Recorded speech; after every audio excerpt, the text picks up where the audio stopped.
कल एक दूसरा महत्वपूर्ण शपथ ग्रहण समारोह होने जा रहा है। यह है हरियाणा का, जहां पर बीजेपी ने एक ऐतिहासिक जीत हासिल की है। लगातार तीसरी बार सरकार बनाने वाली हरियाणा के इतिहास में बीजेपी पहली पार्टी बनी है। आज नायब सिंह सैनी को बीजेपी विधायक दल का नेता चुना गया। गृह मंत्री अमित शाह इस बैठक में मौजूद थे और इस बैठक के बाद उन्होंने इस फैसले की जानकारी भी दी।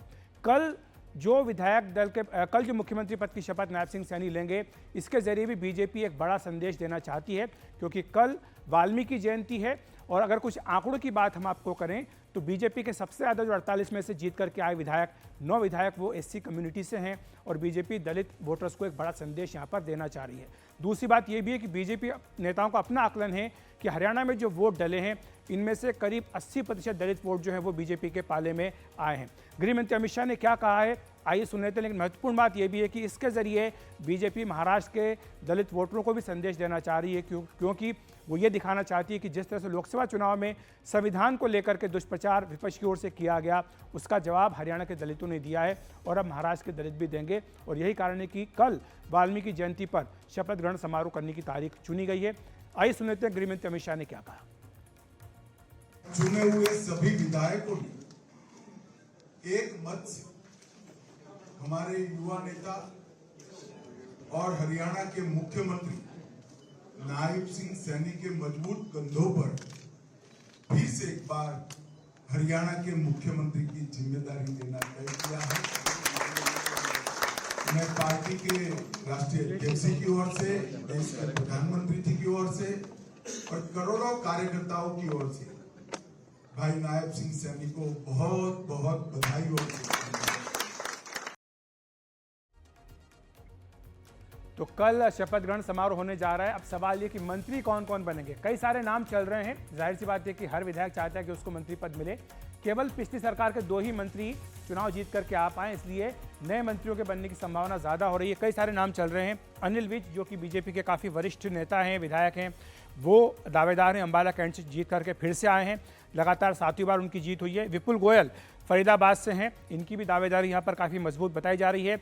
राव नरबीर बादशाहपुर से जीत कर आए हैं, इनकी भी दावेदारी है। कृष्णलाल पवार, जो कि करनाल से जीत कर आए हैं, इनकी भी दावेदारी मंत्री पद के लिए बताई जा रही है।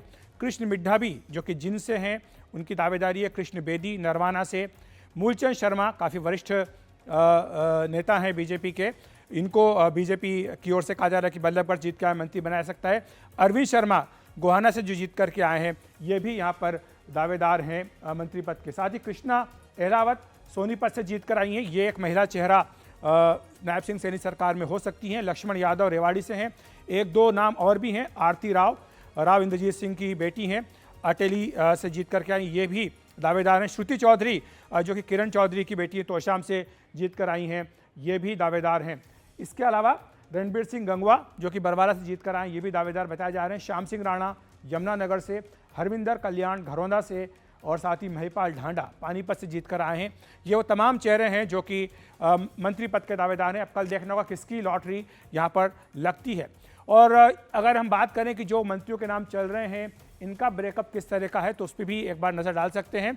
इनमें जो संभावित नाम है, इनको लेकर के हम देखना चाहते हैं कि 3 जाट इसमें हो सकते हैं, 3 अहिरवाल हो सकते हैं, 2 पंजाबी और 2 ब्राह्मणों को मंत्री बनाने की बात यहाँ पर कही जा रही है। इसके साथ ही अगर राजपूत की बात करें तो 1 राजपूत, 1 रोड समाज से, 1 वैश्य, 1 ओबीसी और 2 एससी समाज से मंत्री बनाए जा सकते हैं। तो ये कुल मिला के कंपोजिशन है जो कि एक संभावित नज़र दिखाई दे रही है हरियाणा के संभावित मंत्रिमंडल की।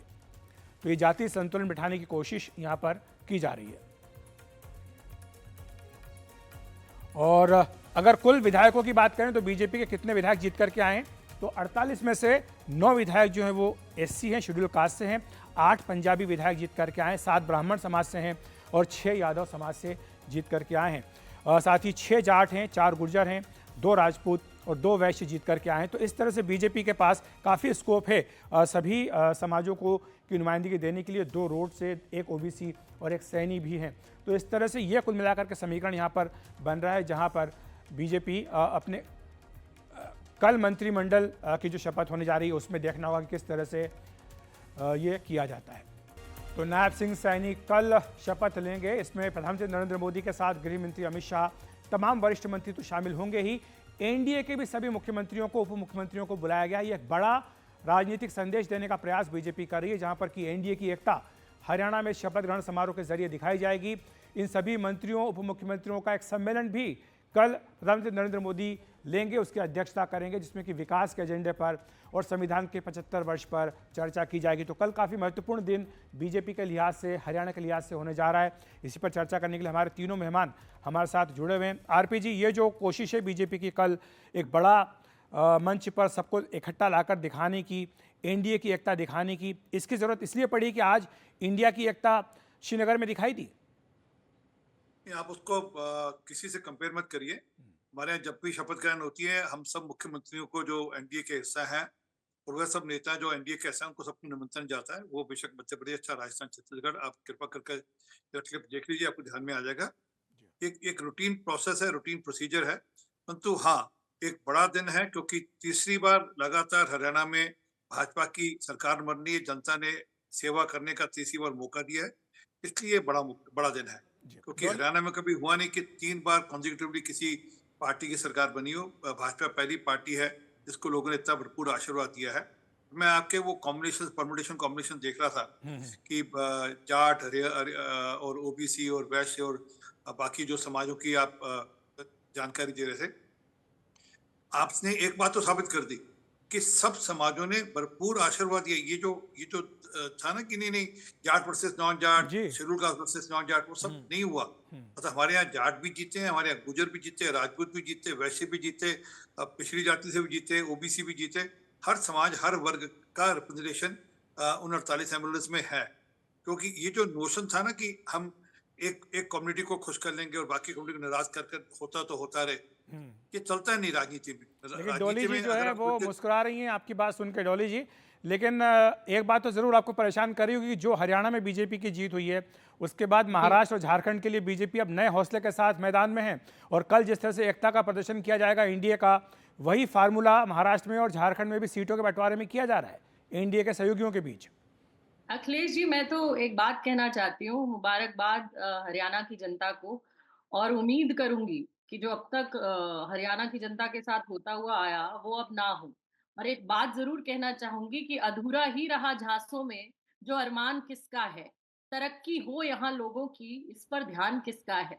कभी मजहब तो कभी जात पर, जात में है बांटते सबको, नफा इसमें तो उनका है मगर नुकसान किसका है। ईश्वर करे कि अब भारतीय जनता पार्टी हरियाणा की बेटियों को सम्मान दे। ईश्वर करे कि किसानों के लिए बॉर्डर अब ना बंद हो। ईश्वर करे जो हरियाणा के युवाओं को आपने बेरोजगारी दी है, अग्निवीर दिया है, उस पर अब काम हो। क्योंकि धर्म, जात और भारतीय जनता पार्टी की बात है, उसी तरीके से उतना ही ध्यान हरियाणा की जनता के विकास में लगाए, मैं उम्मीद करूंगी। ठीक है, नीरजा जी आपके पास आना चाहूंगा। ये जो कल शपथ ग्रहण समारोह हो रहा है हरियाणा में, ऐतिहासिक अवसर है बीजेपी के लिए। तीसरी बार, कोई पहली बार पार्टी इस तरह की सरकार बनाने जा रही है वहां पर। और जो एनडीए के सारे मुख्यमंत्रियों को, उप मुख्यमंत्रियों को इकट्ठा करके क्या संदेश बीजेपी देना चाह रही हुई महाराष्ट्र और झारखंड चुनाव से ठीक पहले, और जिस तरह से लोकसभा चुनाव परिणाम आए उसके बाद ये कहा जा रहा है कि सरकार दबाव में थी, बीजेपी दबाव में है, क्या ये उससे निकलने की भी एक कोशिश है? देखिए, जब से लोकसभा के चुनाव का रिजल्ट आया है तो बीजेपी ने फोकस किया है कि ये एनडीए की सरकार है, तो स्टेट गवर्नमेंट में भी उनका वही एम्फोसिस लग रहा है कि सरकार एनडीए की है, चाहे बीजेपी जीती हो या नहीं। तो कोalition की बहुत अहमियत बड़ी है। और यहाँ भी रिप्रेजेंटेशन जो देने की बात है, कल देखेंगे कि सरकार में कौन कौन आता है। लेकिन नायब सिंह सैनी का रिपीट होना, थर्ड टर्म की सरकार में एक नया सितारा है। नायब सिंह सैनी नौजवान है, ओबीसी चेहरा है और हिंदी हार्टलैंड का है। और जो ओबीसी और दलित का कंसोलिडेशन हुआ है भाजपा के पीछे हरियाणा में, क्या वो रिपीट होगा महाराष्ट्र में, ये एक सवाल बना हुआ है। और मुझे लगता है काफी अहमियत रखता है कि वहाँ की पॉलिटिक्स को कितना इन्फ्लुएंस करेगा। जैसे कि आपने कहा कि जीतने से एक उत्साह तो काडर में पैदा होता है, लीडरशिप में भी पैदा होता है, तो अब वो तो स्वाभाविक है। लेकिन जो कास्ट का कंसोलिडेशन हुआ है, कुछ जातियों का, दलित जैसे मूव किया था, तो ये जो कल वाल्मीकि जयंती पर शपथ ले रहे हैं नीरजा जी, वाल्मीकि जयंती पर शपथ ले रहे हैं, ये भी अपने आप में बहुत बड़ा संदेश है। सिंबलिज्म है उसका बहुत, वो बिल्कुल सही कह रहे हैं आप। दलित का वापस जाना, एक सप्ताह दलित का बीजेपी की तरफ, ये बहुत महत्वपूर्ण सिग्नल है। जी और क्या अगले चुनाव जो आ रहे हैं उसमें भी वो चीज होने वाली है। जी, शुक्रिया आपका नीरजा जी, डॉली जी और आरपी जी, आपका धन्यवाद हमारे साथ जुड़ने के लिए, बहुत बहुत धन्यवाद। तो ये आज की खास बात ये थी कि 2 शपथ ग्रहण समारोह हैं और 2 बड़े संदेश दिए जा रहे हैं। जहां पर आज श्रीनगर में इंडिया की एकता का संदेश दिया गया है, वहीं कल नायब सिंह सैनी के शपथ ग्रहण समारोह के जरिए एनडीए की जो एकता है उसका संदेश भी दिया जा रहा है। सारे एनडीए के मुख्यमंत्रियों, उप मुख्यमंत्रियों को बुलाया जा रहा है। प्रधानमंत्री नरेंद्र मोदी एक बैठक भी इसकी अध्यक्षता करने जा रहे हैं और साथ ही कल वाल्मीकि जयंती भी है, उस पर शपथ ग्रहण समारोह रखकर बीजेपी दलित समुदाय को भी एक बड़ा संदेश देने का प्रयास कर रही है।